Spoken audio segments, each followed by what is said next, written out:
Okay, so let me tell you the story of this because this kind of blew my mind a little bit.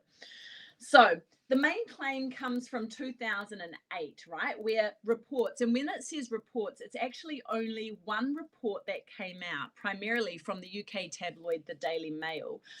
And then it was amplified by the likes of, like, the Metro and the Telegraph, that basically picked up that story and ran with it, right? But the only evidence ever came from the Daily Mail. It claimed that a 100-year-old Swiss-made ring watch was discovered inside a Ming Dynasty tomb, sealed for 400 years in Shaanxi County, Guangxi in China. Anyway, so the tomb was allegedly untouched since it was sealed during the Ming Dynasty. And the Ming Dynasty ran from 1368 to 1644, right? So you're talking a fair amount of years ago. The watch was said to be encrusted with mud, and it was frozen at 10:06. Apparently it was marked with the word Swiss on the back. Whether or not that is something credible, not sure.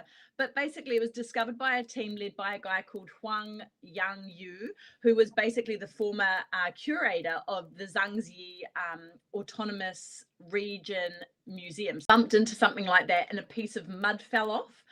And in this mud, this ring was in there. And so they basically kind of washed it off, found this ring, took a couple of photos of it, and then it's disappeared.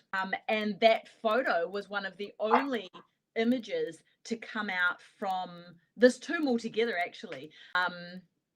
But one of the biggest issues is that obviously Swiss watches were not made in the 13th century, right? The timelines do not fit. Long after the Ming Dynasty ended, the marking Swiss specifically was standardized after 1880.